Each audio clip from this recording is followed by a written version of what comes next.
Sabe o poder que existe quando você está no lugar certo, com as pessoas certas e fazendo a coisa certa? Pois é, vem comigo que eu vou te contar uma história da Bíblia que me marcou profundamente e cada vez que eu leio é algo poderoso. É a história da mulher de Sunem, a Sunamita, que está lá em 2 Reis, capítulo 4, a partir do verso 8. É uma história um pouquinho longa, eu só vou resumir ela para vocês aqui. Mas o que acontece? É da época do profeta Eliseu.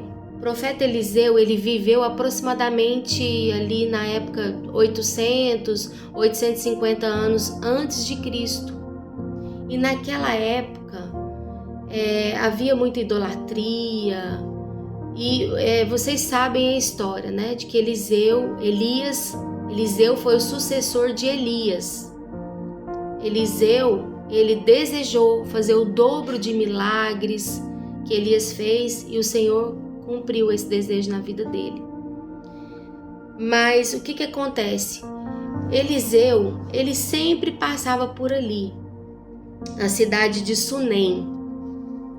E aí a Sunamita um dia falou assim: vou convidar esse profeta, esse amigo de Deus, porque eu quero ser amiga dele também.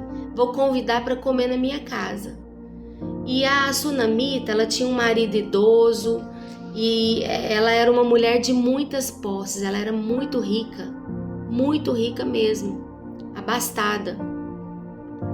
E ela convidou, ela falou: vem, profeta. E o profeta foi, almoçou na casa dela junto com o servo dele chamado Geazi.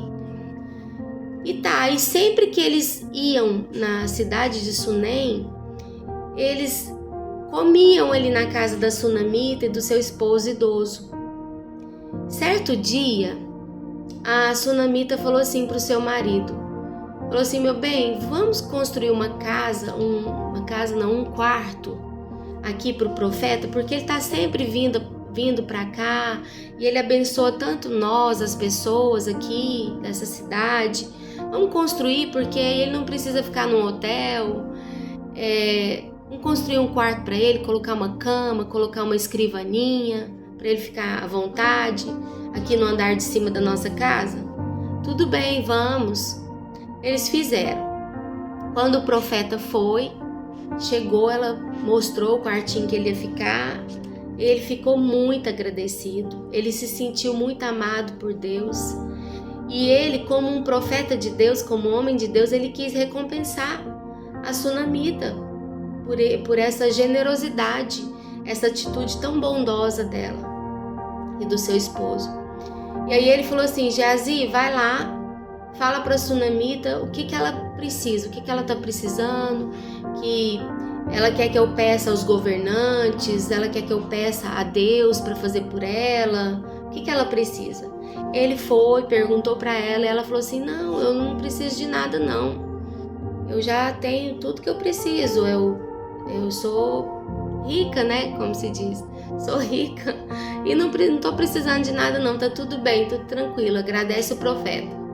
Beleza, não foi uma atitude presunçosa e arrogante. Na realidade, a Sunamita, ela já tinha esquecido de um desejo muito profundo do coração dela.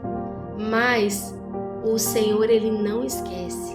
Ele não esquece dos nossos desejos, daquilo que está lá no fundo, do profundo, no mais guardado assim, as 7 chaves na nossa vida, no nosso coração, que às vezes a gente esqueceu de orar, de pedir, e o tempo vai passando e a nossa fé não é uma fé grande, né? É uma fé pequena, porque a gente acaba que vai duvidando que vai acontecer.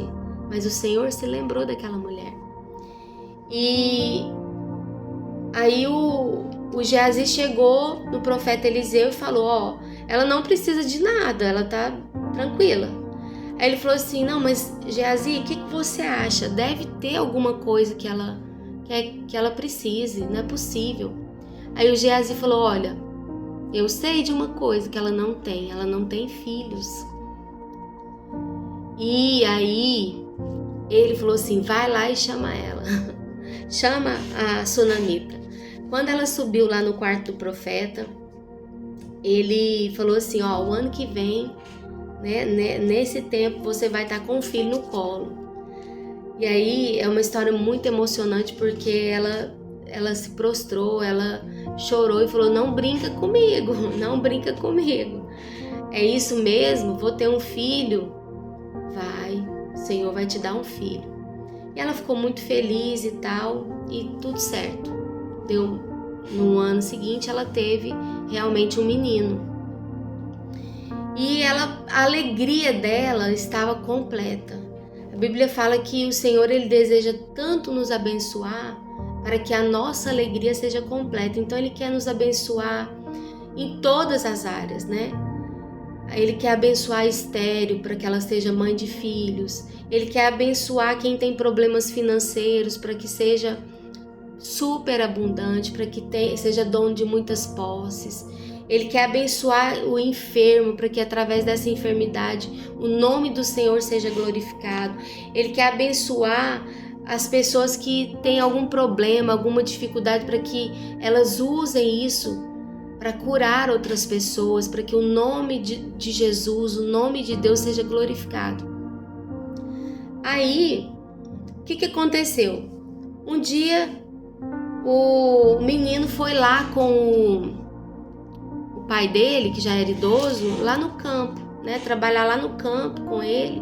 A sunamita ficou em casa. E o menino, do nada, o menino sentiu uma dor de cabeça muito forte, começou a gritar, ai, minha cabeça, e gritava desesperado, ai, minha cabeça.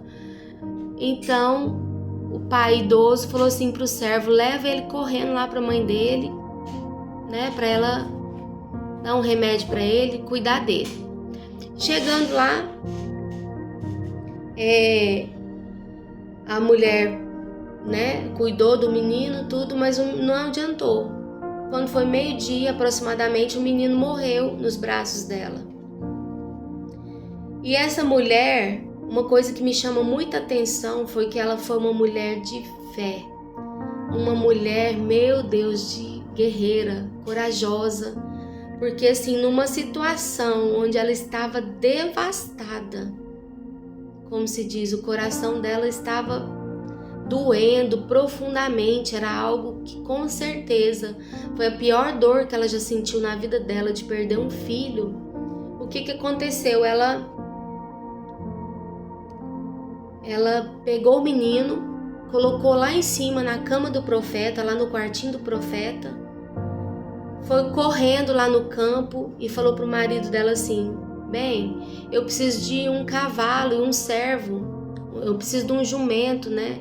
E um servo para poder ir lá comigo no profeta. Ele falou assim, tá tudo bem? Aconteceu alguma coisa? Ela falou, não, tá tudo bem. Ela não contou pro pai do menino que o menino estava morto.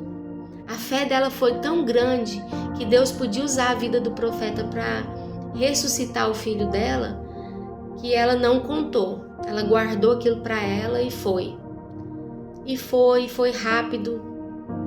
Quando ela estava chegando perto, o profeta Eliseu e o Geazi viu ela de longe e o profeta achou aquilo muito incomum e falou assim, Geazi, vai lá correndo na frente, pergunta para ela se está tudo bem com ela, com o marido e com o filho dela. E o Geazi foi correndo e ela falou assim, tá tudo bem para ele, tá tudo bem conosco. E continuou. Chegando lá no profeta, ela não aguentou, prostrou e chorou, e o Geazi ia para levantar ela, e o profeta Eliseu falou assim, não, deixa ela chorar, porque ela está extremamente amargurada, angustiada, porque o Senhor falou com ele, né? E aí ela falou assim, Senhor, eu não te pedi para orar, para eu ter um filho, e agora o meu filho morreu, e aí, como é que faz?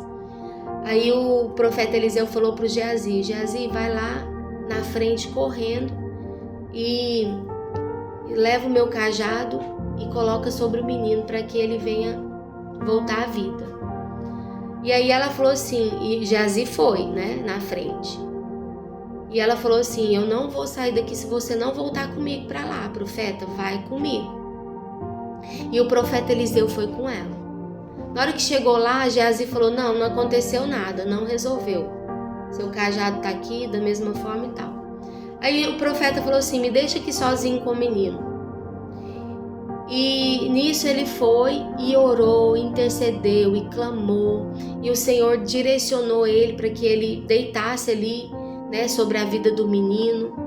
E de repente, o menino, ele sentiu que o corpo do menino começou a esquentar. Ele levantou, orou mais e com certeza ele estava lá: Senhor, o Senhor não é homem para mentir. Devolve a vida a esse menino, o Senhor que deu esse presente para esse casal. Ele estava lá, né, orando e orando e orando. E aí de repente ele foi de novo e deitou sobre o menino e sentiu que o menino aqueceu. Quando ele viu, o menino espirrou 7 vezes. Ele deu 7 espirros. Quando ele deu o 7º espirro, ele abriu o olho. Ele ressuscitou. Deus operou um grande milagre. Foi algo sobrenatural. Então aquela mulher pôde abraçar o seu filho, pôde glorificar o Senhor e pôde testemunhar daquilo que o Senhor tinha feito na vida dela. E a história não acaba por aqui. Mas o que eu falei para vocês, que Deus ele tem as pessoas certas, no momento certo, as coisas acontecerem na hora certa, é o que eu vou falar agora para vocês. Lá no capítulo 8 de 2 Reis, conta que Eliseu, como aquele povo era um povo muito idólatra, Deus usou a boca de Eliseu para profetizar que haveria 7 anos de fome naquele lugar, lá em Sunem. E aí que Eliseu chegou, porque eles eram amigos, né? E essa mulher era muito rica, muitas posses, muita riqueza e tal, tinha tudo. E ele falou assim: ó, essa terra aqui vai passar fome, não vai ficar ninguém ileso. Faz o seguinte, sai daqui, vai lá para o Egito, fica lá por um tempo. Para o Egito não, para os filisteus, na terra dos filisteus que fala. Vai para lá, fica lá por um tempo, porque nesses 7 anos vai vir fome sobre a terra. E foi o que ela fez, ela obedeceu e foi. Beleza, e aí a mulher não estava tão rica mais, porque ela abandonou as terras dela, né, a cidade dela. E olha o que fala na Bíblia, lá no versículo 3, fala assim, não, vamos no 2. A mulher seguiu a instrução do homem de Deus, reuniu a sua família, mudou-se para a terra dos filisteus, onde ficou 7 anos. Ao final dos 7 anos, a mulher voltou da terra dos filisteus e foi ao rei para reaver a sua casa e as suas terras. Quando ela chegou, o rei falava com Geazi, o servo do homem de Deus, que era o servo de Eliseu. O rei havia acabado de dizer: conte-me algum dos grandes feitos de Eliseu. Olha para você ver o poder de estar no lugar certo, na hora certa. E Geazi lhe falava sobre a ocasião em que Eliseu havia ressuscitado um menino. Naquele exato momento, a mãe do menino entrou e apresentou ao rei a sua petição para reaver a casa e as terras que ela tinha. Uau, meu Deus! Naquele exato momento. Veja, ó meu senhor e o rei, exclamou Geazi. Esta é a mulher e esse é o filho dela que Eliseu ressuscitou. E aí na mesma hora o rei falou assim, olha para vocês verem, a mulher foi lá pedir ao rei para devolver as terras dela, a casa dela. E na mesma hora Geazi estava contando para o rei sobre o milagre da ressurreição do filho dela. E os dois chegaram lá. Aí o rei falou assim, é verdade? Perguntou o rei à mulher. E ela lhe contou o que havia acontecido. Então o rei ordenou a um de seus oficiais: providencie que tudo seja devolvido a ela, incluindo o valor das colheitas realizadas durante o tempo em que esteve ausente. Uau! Uau! O Senhor, Ele não só devolveu as terras, a casa, o Senhor, Ele restituiu 7 vezes mais. Ele restituiu 7 anos que ela esteve fora. Ele restituiu os anos consumidos pelo gafanhoto, como diz a palavra, 7 vezes mais a colheita dela. Gente, se aquela mulher já era rica, já tinha tudo que ela pensava em ter nessa terra, ela ficou muito mais rica, porque veio tudo de uma vez só, em 7 vezes mais. E essa é a palavra que eu quero deixar com você, que você permaneça fiel, permaneça firme até o fim, porque um dia nós receberemos do Senhor a recompensa da herança, a coroa de glória. E eu declaro e eu creio que ainda nessa terra nós viveremos o reino dos céus na nossa vida, nas nossas finanças, nos nossos relacionamentos familiares, em tudo aquilo que o Senhor tem para fazer na nossa saúde, que haja saúde plena, uma saúde abundante sobre cada um de nós. Eu creio que o melhor ainda está por vir, que o Senhor vai restituir 7 vezes mais. O 7 é um número completo. Ele vai restituir na minha vida, Ele vai restituir na sua vida, Ele vai fazer grandes coisas. Aleluia!